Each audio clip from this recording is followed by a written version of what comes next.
நபியுடைய மனைவி இந்த ரெண்டு பேரையும் பத்தி அல்லாஹ் குர்ஆன்ல சொல்லி காட்டுறான். வரபல்லாஹு மஸலன் லில்லதீன கஃபரும் ராத்த நூஹின் மம்ராத் லூத். லூத் நபியுடைய மனைவியையும் நூஹ் நபியுடைய மனைவியையும் நிராகரிப்பவர்களுக்கு முன்னுதாரணமாக அல்லாஹ் ஆக்கி இருக்கிறான். கானத்தா தஹத அபுதைனி மின் இபாதினா சாலிஹைனி. இந்த ரெண்டு பெண்களும் சாலிகான நல்லடியார்களுக்கு மனைவியராக இருந்தார்கள். ஃபகானதாஹுமா, ஆனாலும் அந்த கணவன்மார்களுக்கு துரோகம் செய்தார்கள். ஃபலம் யுக்னியா அன்ஹுமா மினல்லாஹி ஷையா. அந்த ரெண்டு கணவன்மார்களும் நூஹ் நபியும் லூத் நபியும் தங்கள் மனைவியரை காப்பாற்ற முடியவில்லை. வகீல துஹலன் நார மஅத்தாகிலீன், நரகத்திற்கு செல்லுங்கள் என்று ரெண்டு மனைவிமார்களுக்கும் சொல்லிவிட்டோம். அல்லாஹ் குர்ஆன்ல சொல்றான். அப்ப நூஹ் நபிக்கு மனைவியா இருக்கிறாங்க, மனைவிக்கு சொல்றாங்க. புருஷன் பொண்டாட்டிக்கு சொன்னா எப்படி சொல்லுவான்? எப்படி சொல்லுவோம்? நெருங்கி அணைச்சி கொஞ்சி ரசிச்சு சொல்லுவோம்ல. அது ஏறல. எங்க ஏறல? இங்க ஏறல, உள்ளத்துல ஏறல. நூஹ் நபி பொண்டாட்டிக்கு சொல்றாரு, அந்த பொம்பளை நான் இப்படித்தான் போவேன்னு போயிடுச்சு. லூத் நபி பொண்டாட்டிக்கு சொல்றாரு, அப்படியாது போயிடுச்சு. அதே நூஹ் நபி பொண்டாட்டி தான் இப்படின்னா புள்ள அல்லாஹ் சொல்லி காட்டுறான். அவருக்கு ஒரு புள்ளைய அல்லாஹ் கொடுத்தான். அந்த புள்ளை என்ன? எல்லாரும் ஏத்துக்கிற மாட்டோம், ரொம்ப கம்மியான பேர் தான் வர்றாங்க. கடைசி கட்டம் என்ன கட்டம்? அல்லாஹ் ஒரு கப்பலை செய்ய சொல்றான். நூஹ ஒரு கப்பலை செய், மேல இருந்து தண்ணியை கொட்ட போறேன், கீழ இருந்து தண்ணி பொங்க போகுது, மொத்த உலகத்தை அழிக்க போறேன், நீ வேண்டிய அல்ல கப்பலை ஏத்திக்க அப்படின்னு சொல்லி கப்பலை ஒண்ணு தயாரிக்க சொல்றான். தயாரிச்சிடுறாரு. கப்பல்ல எல்லாரும் ஏத்திக்கிட்டாரு. மழை லேசா பெய்யுது, கீழ இருந்து தண்ணி வர பொங்க ஆரம்பிக்குது. மோகனை கூப்பிடுறாரு. மகனை பாசம் பொங்குது. யாருக்கு? நூஹ் நபிக்கு. யாபுனை இருக்கமானா, மகனே வந்து நம்மோட ஏறிக்க, நிராகரிக்கிற கூட்டத்தில் சேர்ந்துராதே, காபீர் கூட்டத்தில் சேர்ந்துராதே, இஸ்லாத்தை ஏத்துக்கொண்டு என் கப்பலுக்கு வாப்பா. அவன் என்ன சொல்றான்? சாவி இலா ஜபலின் யாசிமுனி மினல் மா. இந்த வெள்ளப்பிரளயத்திலிருந்து காத்துக் கொள்கிற மலையிலே நான் ஏறிக்கொள்வேன். மலை உச்சியிலே ஏறி தப்பிப்பேனே தவிர உன் கொள்கை ஏத்துக்கிற மாட்டேன். உன் கப்பல்ல ஏறி நான் தப்பிக்க தேவையில்லை, மலைக்கு மேல ஏறிக்கிடுவேன், அதுக்கு மேல தண்ணி வந்துடும். சொல்லிக்கிட்டு இருக்கும் பொழுது வஹால பைனஹுமல் மௌஜ் வகான மினல் முக்ரகீன். ரெண்டு பேருக்கு மத்தியில் ஒரு பெரிய அலை ஒண்ணு வந்தது. மூழ்கடித்து செத்தான். யாரு? தகப்பனார் பார்த்து கொண்டிருக்கும் பொழுது, அறிவுரை சொல்லும் பொழுது மாட்டேன்னு அழிஞ்சு போயிட்டான். அப்ப நூஹ் நபி கேட்கிறாங்க, இன்னபனி மின் அஹ்லி, அல்லாஹ் என் மகன் என் குடும்பத்தில் ஒருத்தனாச்சே, அவனை இப்படி செஞ்சு விட்டியே. அல்லாஹ் என்ன சொல்றான்? இன்னஹு லைஸ மின் அஹ்லிக. அவன் உன் குடும்பத்தை சேர்ந்தவனே இல்ல. உனக்கு பிறந்தா அவன் குடும்பத்தை சேர்ந்தவனா? உன் கொள்கை ஏத்துக்கிட்டா தான் குடும்பத்தை சேர்ந்தவன். இன்னஹு லைஸ மின் அஹ்லிக, அவன் உன் குடும்பத்தை சேர்ந்தவனே இல்ல. இன்னஹு அமலுன் கைரு சாலிஹின். இப்படி கேட்கிறது தப்பான செயல். என்கிட்ட இந்த கெட்டவனுக்கு பேசிராதே. வலா துஹாதிபுனி ஃபில்லதீன லலமு. அநியாயக்கார விஷயத்துல என்கிட்ட பேசக்கூடாது, வாய மூடு. என்ன விளங்குது? நூஹ் நபிக்கு நூஹ் நபியால் மகனை பவர் ஏத்த முடியவில்லை. இப்ராஹிம் நபிக்கு வாப்பாவுக்கு பவர் ஏத்த முடியவில்லை. நூஹ் நபிக்கும் லூத் நபிக்கும் கொண்டாட்டிமார்களுக்கு பவர் ஏத்தி நேர்வழிக்கு கொண்டு வர முடியவில்லை. நபிகள் நாயகத்துக்கு பெரிய வாப்பாக்கு பவர் ஏத்த முடியவில்லை. இந்த 7 மூல ஜிப்பா வந்து என்ன செய்ய போகுது? நமக்கு பவர் ஏத்தி நேர்வழி கொண்டு வர்றேன். கொண்டு கையை கொடுக்குறிய, என்ன பவர் ஏத்துவாரு? என்ன பக்கம்? நான் கேட்கிறேன், கொஞ்சமா சிந்திக்க மாட்டீங்களா? ஏன் ஒரு மனுஷனை போய் இப்படிலாம் நம்புறீங்க? மனுஷன் தானே. என்ன தவிர கண்டுட்டீங்க? யாரை நீங்கள் பெரியார் சேகு முறியுதுன்னு நீங்க நினைக்கிறீங்களோ அவர்கள் நீங்கள் கண்டது என்ன? ஒன்னையுமே நீங்கள் காணவில்லை. எதை கண்டீங்க? தலப்பாவை கண்டீர்கள், ஜிப்பாவை கண்டீர்கள். மனிதத்தன்மைக்கு அப்பாற்பட்ட வேற என்னத்தை கண்டீர்கள்? ஒண்ணு மனிதத்தன்மைக்கு அப்பாற்பட்டதை கண்டிருக்கணும், அல்லது அவர் பக்குவப்பட்டதையாவது கண்டிருக்கணும். உண்மையில பக்குவப்பட்டிருக்காரா? நான் கேட்கிறேன். மகான்கள் நினைக்கிறீங்கள, நம்மளோட பக்குவப்பட்டிருக்காரா? நம்ம என்ன செய்வோம்?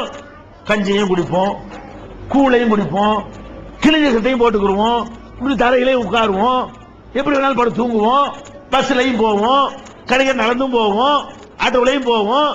இது நம்ம மகான் எப்படி? ஊர்லயே நல்ல பணக்காரன். யாரு? எங்க போய் திங்கிறது? எங்க திம்பாரு மகானு? எந்த மகானாச்சு ஊர்ல எங்க ஓலை குடிசை இருக்குன்னு பார்த்து, கூழ் இருக்குதா, பழைய சோறு இருக்கான்னு கேட்டு வாங்கி தின்ற மகான் இருக்காரா? இந்த ஷேகுன்னு சொல்லி வர்றாங்களே ஷேகு, இந்த ஷேகு தங்குற இடம் எது? ஊர்ல எவன் பெரிய பணக்காரன், ஊர்ல பெரிய கோடீஸ்வரன் யாரு, என்ன அங்க வகையா தருமா? உன் நாக்க கட்டுப்படுத்த தெரியும், நீ வந்து பக்குவப்பட்டியா? ஏன் நாக்க கட்டுப்படுத்துறதுக்கு உன் நாக்க உன கட்டுப்படுத்த இயலுமா? நீங்க பக்குவப்பட்டிருக்கிறீங்க, அவன் பக்குவப்படவே இல்ல. வெறும் பாயில படுத்து தூங்குவீங்க, 1.5 முழத்து குஷன் போட்டாலும் தூக்கம் வரும் அவனுக்கு. நீங்க வெட்ட வெயில்ல படுப்பீங்க, அவருக்கு ஏசி வேணும் இருக்கா? இவெல்லாம் செய்கா, இவெல்லாம் உங்களை பக்குவப்படுத்துவோம். என்ன பக்குவப்பட்டாரு? நப்ச கட்டுப்படுத்த தெரியாம அலைகிறான், பணக்காரனுக்கு பின்னாடி அலைகிறான், அவனெல்லாம் செய்கன்னு போய் முறியது வாங்குறீங்க. இது என்ன நியாயம்? இது மார்க்கமா? எப்படி இந்த மாதிரி சொன்னா இந்த இஸ்லாத்தை ஏன் விரும்புவான்? ஏன் வரமாட்டேங்கிறான்னு விளங்குதா உங்களுக்கு? அன்னைக்கு வந்த மாதிரி இன்னைக்கு முஸ்லீம் அல்லாத மக்கள் ஏன் இஸ்லாத்துக்கு வரமாட்டேங்கிறாங்க? இதை பார்த்தா ஒரு வித்தியாசமும் தெரியல. இது மாதிரி எங்கள்கிட்ட நிறைய இருக்குங்கிறான். நீங்க இப்படி காட்டினா எத்தனை செய்களா வச்சுக்கிறீங்க? 4 பேர் காட்டுவீங்களா? எங்கள்கிட்ட 4000 இருக்குன்றான். அவன்கிட்ட சொன்னீங்கன்னா இதுக்கு மேல அவன் வச்சிருக்கானே, உங்களெல்லாம் தாண்டி இருக்கிறான, அவன்கிட்ட செய்கு மகான்ட்டு நிறைய வச்சுக்கிறானுல. அப்ப இந்த மாதிரியான ஒரு அடிப்படையில் பக்குவப்படாத நப்சுல அடக்க தெரியாதவர்களை நீங்கள் மகான்கள் என்று கொஞ்சுகிறீர்கள், அவர்கள்ட்ட போய் ஆசி வாங்குறீங்க. நீங்க கொஞ்சம் யோசிச்சு பாருங்க. மகான் தானே அவரு, மகான் மகான் தான் எல்லா சக்தியும் உள்ளவர். எந்த மகானாச்சு? இந்த சுனாமி வந்துச்சுல, சுனாமி வந்த இடத்துக்கு போய் அந்த மக்கள்லாம் பார்த்து என்ன வேண்டும்? வீடு போச்சா இருந்தாங்க, உங்களுக்கு என்ன கடை போச்சா இருந்தாங்க, உங்களுக்கு என்ன கப்பல் போச்சா படகு இருந்தாங்க, உங்களுக்கு என்ன வளையா இருந்தாங்க, இப்படி கொடுத்த ஒரு மகானை பாத்தீங்களா? இவங்க எங்க போனாங்கன்னு கேட்டேன். அடே சுனாமியால் மக்கள் பாதிக்கப்பட்டாங்களே, அங்க போய் மகான் பவரை காட்டி யார் யாருக்கு வலை போனதோ என்னிடத்தில் வலையை வாங்கி கொள்ளுங்கள், யார் யாருக்கு படகு போனதோ அவர்கள் இடத்துல நாங்க ஏன் நிதி திரட்டுறோம்? மகான் 4 மகான் இப்படி இறங்கி இருந்தாங்கன்னு சொன்னா நம்ம நிதி திரட்டுவோமா? எல்லா மகானுகளும் என்ன பண்றாங்க? வாங்கித்தான் திங்கிறானுவோ. கொடுக்கிற மகான நான் பார்க்கவே இல்லை. அப்ப இந்த மகான்கள் அவ்வளவும் பித்தலாட்டம், அவ்வளவு பிராடு, எந்த ஒரு இறைத்தன்மை உங்கள்கிட்ட கிடையாது. அப்ப இதெல்லாம் தவறு என்று நாங்கள் சொல்கிறோம். அதே போல மதுஹப் என்ற பெயரால் ஷாபி, ஹனபி, மாலிக் என்று பிரிந்து கிடக்கிறீர்கள், இது தப்பு என்று சொல்கிறோம். தரிகா என்ற பெயரால் சிஸ்தியாக, சூரவர்தியா, நக்சபந்தியா, அந்த காதிரியா, சாதிலியா, இதுகளை தவறு என்று சொல்கிறோம். தொழுகை முறையிலிருந்து, நோம்பு முறையிலிருந்து குர்ஆனுக்கு மாற்றமான காரியங்களை செய்கிறீர்கள், அதை தவறு என்று சொல்கிறோம். பெண்கள்கிட்ட கசைக்கு பிழிந்து வரதட்சணை வாங்குகிறீர்கள், அதை திருத்துவதற்காக வரதட்சணை வாங்காதீங்கன்னு சொல்றோம். மகர் கொடுக்கக்கூடிய உணர்வை ஊட்டுகிறோம். ஆயிரக்கணக்கான பேர் மகர் கொடுத்து திருமணம் முடிக்கக்கூடிய நிலைமை ஏற்படுத்தி இருக்கிறோம். வாங்கின வரதட்சணை திருப்பி கொடுக்கக்கூடிய இளைஞர்களை உண்டாக்கி இருக்கிறோம். சினிமா நடிகர்களுக்கு பின்னால் ரசிகர் மன்றம் அமைத்துக் கொண்டிருந்தவர்களை எல்லாம் இன்னைக்கு பள்ளிவாசல் பக்கம் திருப்பி இருக்கிறோம். அன்னைக்கெல்லாம் 75 வயசுக்காரன் தொழுவு வருவான், இன்னைக்கு 25 வயசுக்காரன் 20 வயசுக்காரன் எல்லாம் பள்ளியில வந்து நிறைக்கக்கூடிய நிலைமை ஏற்படுத்தி இருக்கிறோம். சமுதாயத்திற்காக போராடக்கூடியவர்கள் உண்டாக்கி இருக்கிறோம். மக்களுடைய நன்மைக்காக உழைக்கக்கூடியவர்கள் உண்டாக்கி இருக்கிறோம். இப்படி பல பணிகளை விரிவான முறையில் செய்யக்கூடியதுதான் தமிழ்நாடு தௌஹீத் ஜமாத். இது சுபுஹ் வரைக்கும் நாங்கள் சொல்வது என்ன, செய்வது என்னன்னு பேசுறதா இருந்தால் சுபுஹ் வரைக்கும் சொல்லலாம். இருந்தாலும் அறிவுடைய மக்களுக்கு இது போதுமானது. நீங்கள் நியாய உணவோடு சிந்திக்க வேண்டும், நடுநிலையோடு சிந்திக்க வேண்டும். மறுமையில வெற்றி பெறுவதற்குரிய வழிமுறை என்ன என்பதை நீங்கள் ஆராய வேண்டும்.